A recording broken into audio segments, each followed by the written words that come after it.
Welcome everyone to the recorded session of the Flying Start Workforce Grants. For those that I haven't met, my name is Caitlin Anea. I'm the Assistant Director of Workforce Policy and Innovation. And presenting with me today is Stephanie Rowland, Principal Policy Officer, Workforce and Quality. We both work in the Government Relations, Workforce and Quality team in the Office for Early Childhood Development. Today, we're here to present on the Flying Start Workforce Grants. As we start, I'd like to acknowledge country that we're all streaming in from today. On screen is the OECD's From the Heart acknowledgement. The OECD recognises the role of family as first teachers, decision makers, and partners, and respects the unique value of Aboriginal and Torres Strait Islander children and child raising practices.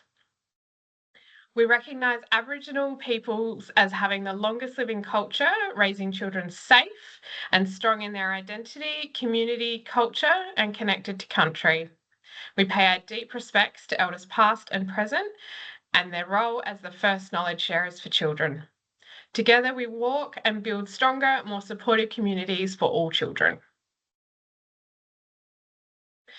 I'm going to hand you over to Stephanie first to run through an overview of the workforce grants. What you're looking at here is a copy of the South Australian Early Childhood Workforce Strategy.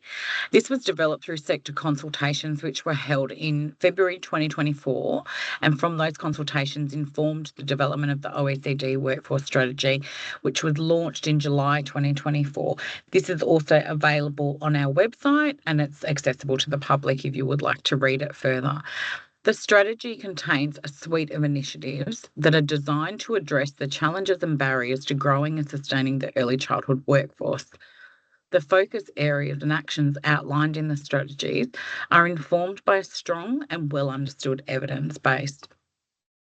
Insights from stakeholders through the extensive co-design and ongoing consultations are also reflected throughout the strategy, which is focused on 6 key areas. And each of those 6 key areas has initiatives that are aligned to it. The Flying Start Workforce Grants is aligned to Focus Area 3 of the Workforce Strategy, and it was previously known as the Innovation and Local Action Fund. This action highlights that new approaches are needed to develop a more diverse workforce and that local communities play a crucial role in effectively attracting and retaining early childhood professionals. So what we said we would do from this strategy is provide grants to priority areas to implement strategies that will work best for them in promoting staff attraction, retention and wellbeing. The next slide shows that the grant funding is intended for each community, whether it's regional, rural, or hard to staff, and each of these has its own complex needs and challenges. The Royal Commission highlighted the importance of harnessing the energy of communities to support solutions that work for them. Through our further stakeholder engagement, we also heard that communities wanted to increase professional standards, increase learning pathways, and decrease professional isolation while using their local expertise to attract, retain, and sustain their workforce. Local communities understand their context and complex needs better than we can and should determine initiatives, strategies, flexibility and implementation that meet their workforce demands, while also building partnerships as these can support broader initiatives, reduce the isolation and improve connections across regional and rural locations. The Flying Start Workforce Grant Funding asks communities to be innovative and partner with others, building across community networks, improving professional standards and decreasing the isolation while working through attracting, retaining and sustaining their early childhood education and care workforce. You'll find the next section we're going to go through the workforce grant guidelines. On the next slide, thank you. The guidelines contain all the information that you need to support you during the process of applying, and we cannot stress enough, please read the guidelines thoroughly. There's key information in the guidelines, which includes important dates and the timeframes. There's also a section that includes the purpose and objectives, which I'll talk about in the next couple of slides. And the guidelines have also have information about eligibility and funding. Please make sure you read this and check that firstly you are eligible, and if you are eligible, you address the assessment criteria correctly and also understand the funding information. The guidelines also contain information around how to apply, which will be through the Smarty Grants portal, along with the assessment process and notification process. More information about any of this outside of the guidelines is available on the OECD website, where you can access the frequently asked questions as well. So there's 3 key elements to the guidelines. Under purpose of the guidelines, these elements sit, and these are woven throughout the grant. So you'll notice that you'll hear this a few times. The applicants will be required to consider and include these elements as part of their assessment criteria. The first one is collaboration through partnerships and consortiums, working together towards common goals and leveraging each other's strengths and resources. The next one is innovative responses to local needs, bringing about new ideas, methods, services and solutions that can have a positive impact and add value. And the third one is cultural safety, wellbeing and mental health, supporting the workforce by embedding these cultural safety, mental health and wellbeing throughout their proposal. What we would say is collaboration between organisations and early childhood services really enables people to share knowledge, skills and expertise, working together to address those complex needs within communities more effectively. And collaborations also foster innovation and new ideas and enhances building strong relationships. We also just want to acknowledge that while building an early learning workforce, much like other workforces, there may be barriers for people within communities or within services or for the people themselves, which could include physical or professional isolation and levels of vulnerability in a community, particularly with limited access to resources and services. And we understand many educators and teachers come from diverse backgrounds, and feeling culturally safe in workplaces and communities is critical. The next part of the workforce grants, you'll find the grant objectives. It's important to read and understand the objectives of the grants and what we're hoping early childhood education services, their partners and collaborators and organisations will achieve through the grant funding. You'll notice this is captured through the key elements and eligibility. You're encouraged to use these to support design of activities and help you build your outcomes for your proposal.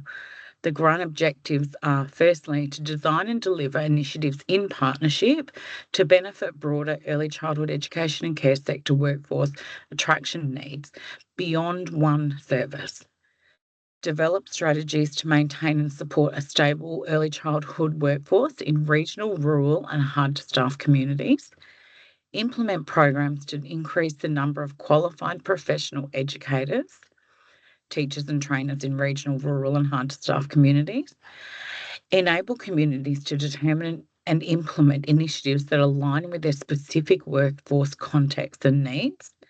Promote initiatives that enhance workplace flexibility and ability to work across multiple services, and also embedding cultural safety, wellbeing and mental health through early childhood workforce growth initiatives. Thank you, Stephanie. I'll now run through the grant application process.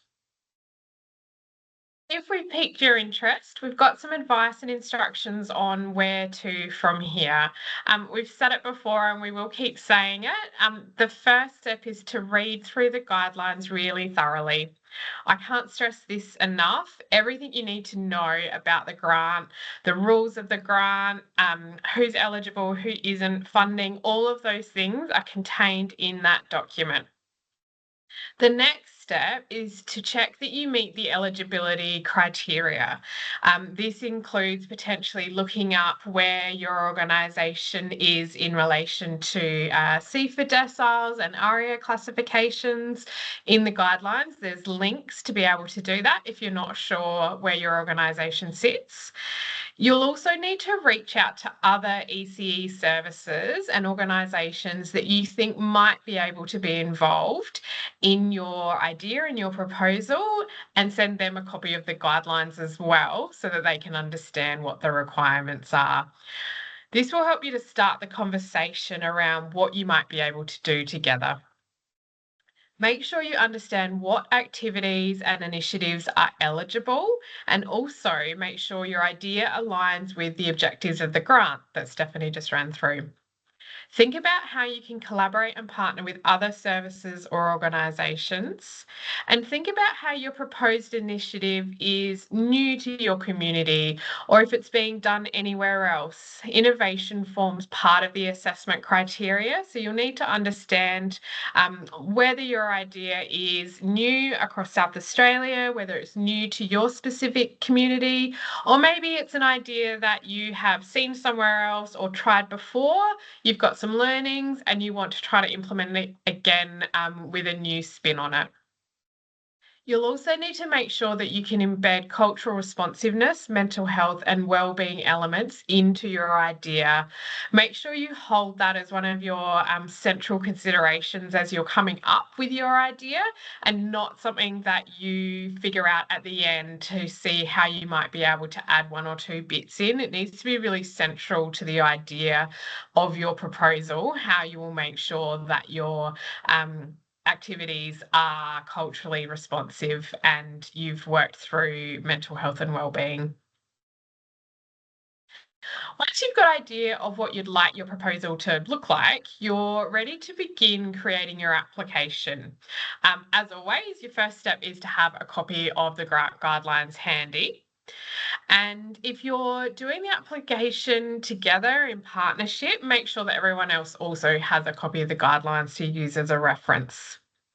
If you are doing the application on behalf of a group, it's also really important to make sure you've captured all the information from all of the different parties, whether that's other ECE services or support organisations, and make sure that everyone understands what their role in the proposal is, but also what their role in the application is, and what that will be throughout the implementation of your proposal if you are successful.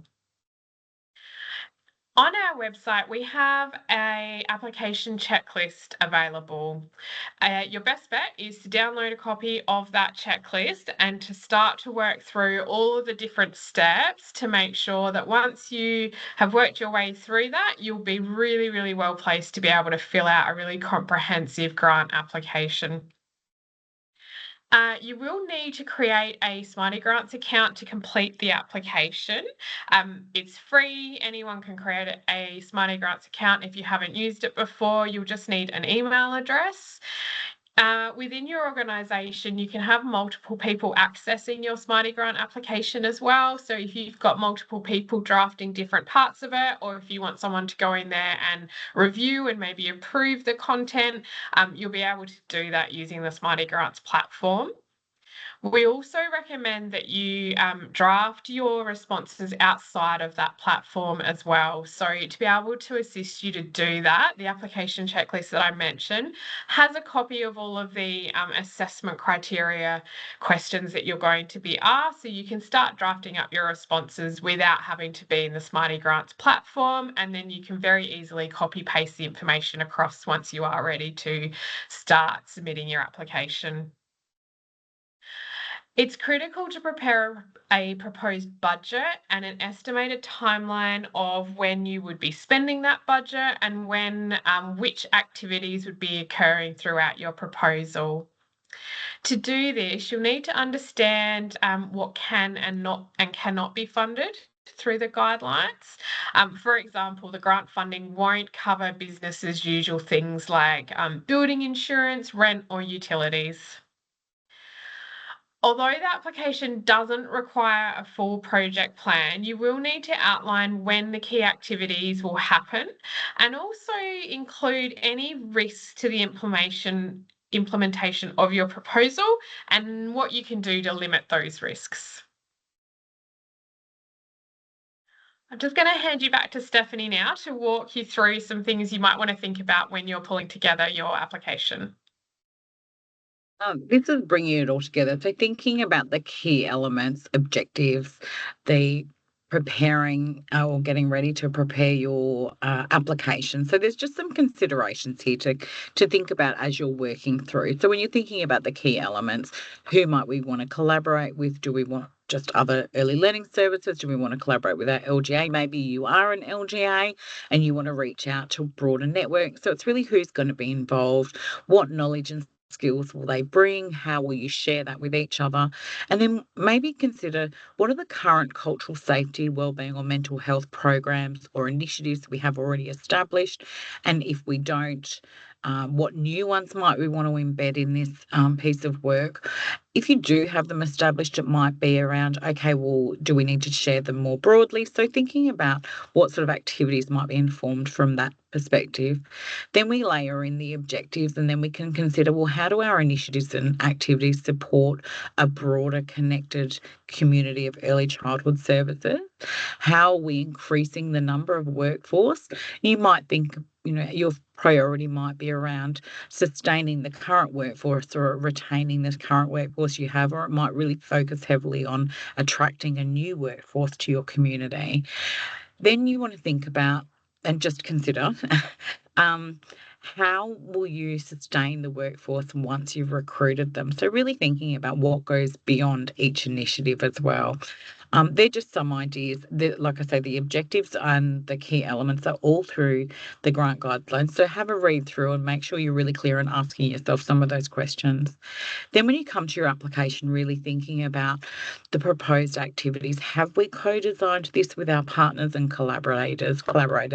Have we thought about what our outcomes are that we want to achieve for our grant proposal, and how will these activities support our community workforce needs, and what risks do we anticipate? There's always risks involved, so it's really just about being proactive and anticipating what could be the potential risks and putting some practices in place or some initiatives in place to mitigate some of that. Then you want to clearly outline your time frame. So how long will things take? And we really encourage people to think, remember, the funding is for 12 months. So planning initiatives over 12 months is a really great idea. And some things might take one day. It might be a professional development session. Then we might have a follow-up after that. Or are we doing something once a month or different initiatives on a different week? So really thinking about the timeframes that you're looking at and planning it out over the 12-month funding period. And then thinking about setting realistic timeframes or any competing priorities, public holidays, school holidays, Christmas, these things can really impact different initiatives, and have we planning around those things that might be impacting participation from our partners and collaborators or things that we want to organise. Then we want people to really think about and cost out, and we don't need a full budget breakdown, but really think about costing out aspects as accurately as you can. So if we're thinking about a professional development day and we want to have that in August, have we thought about, do we need to hire a venue? To book a facilitator? Do we need to cover backfill? Who's going to come, and do we have enough space, or have we got is there a co-contributor? Have we got a local council that has got a space we can use? So really thinking about what are the costs that are implicated for each activity. Then also, really importantly, who's going to manage the budget? Is it the person who's responsible for the lead person that you might have around putting the application together, or is it somebody different who's got some really great skills in that? But making sure that somebody manages that budget and making sure that they're aware of the reporting and acquittals that would need to be happening as well.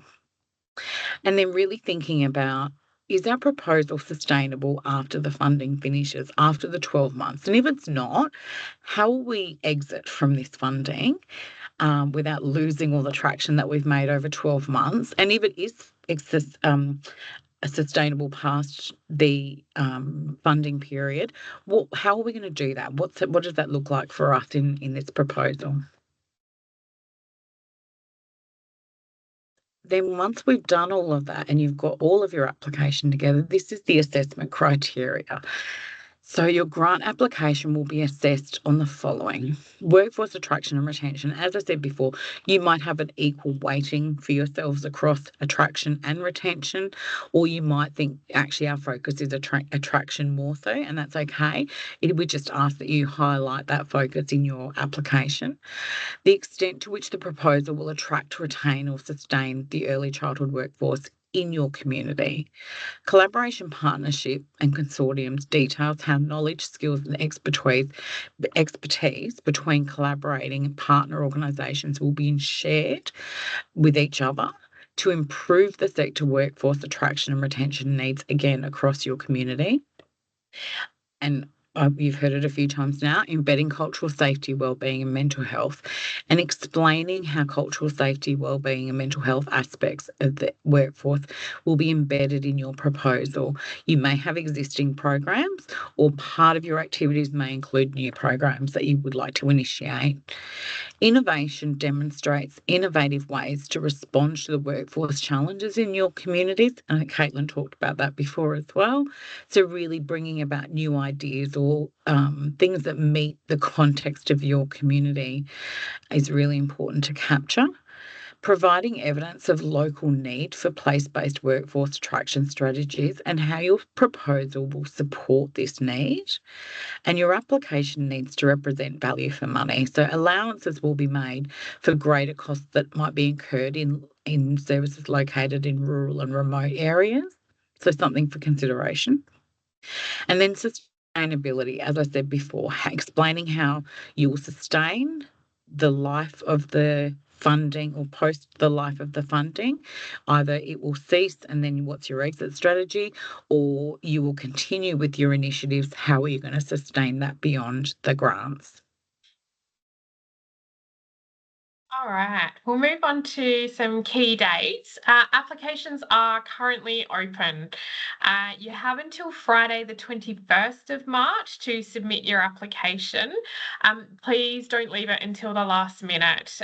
Late applications will not be accepted, and Smarty Grants will automatically shut down at the close date. So if you're in the middle of an application and it ticks over, you won't be able to submit it. So please don't leave it to the last minute. Once you have submitted your application with plenty of time to spare, an internal panel made up of OECD staff with various expertise. We've got people both with years of experience from the ECE sector, working within services and working with services to improve quality and workforce, and also people with expertise in assessing grant applications and working in regional and rural areas as well, and understanding the barriers that those communities face.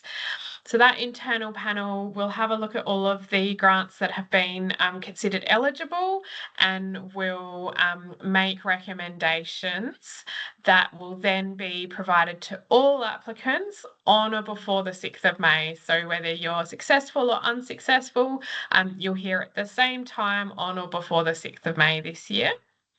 We will then work with the successful applicants to sign the funding agreement. There is a little bit of work in that. We need to make sure that the funding agreement maps out what your proposal talks about. So each of the applications we get, they will be quite different. You'll need money at different times. You'll be doing activities at different times.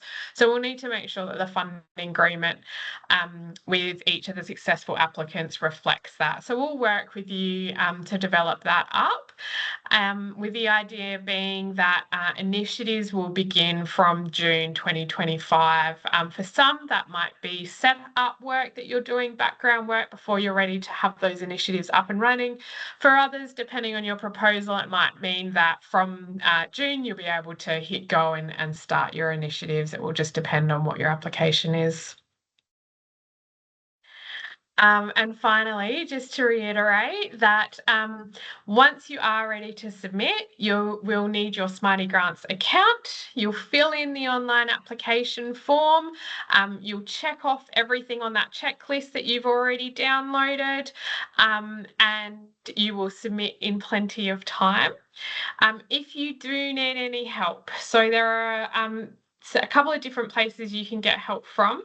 Your first point of call should be the OECD website, which is how you found this recording, and that is where all of the grant information exists. We have our application checklist, the guidelines, of course. There's also frequently asked questions in relation to the grants that are available on there. There's this recording, so there's plenty of resources available on the website. If you've had a look on there and you have no luck, you've got a couple of questions, you can also email us. The email address is on the OECD website, but I will read it out for you here. It is oecd.ecworkforcesupport@sa.gov.au. Again, it's in anything that we send you, and it's on our website as well, so you should be able to find that. There is also support available from Smarty Grants. So if you're having trouble logging in, you've forgotten your password, you can't find the application you've started, there is also a helpline and an email inquiry available through Smarty Grants, and they'll be able to help you with anything to do with the platform. Those details are on our website, they're in the guidelines, but they're also all over the Smarty Grants website. So if you're trying to log in and you can't figure out what's going wrong, the contact address for Smarty Grants will be on the page that you're on as well. So those details will be everywhere that you need them to be. All right, I just want to say thank you for joining us online today. Like I said, please visit the OECD website to find all the information and support materials mentioned in this webinar, and we are really looking forward to receiving your applications. Thank you.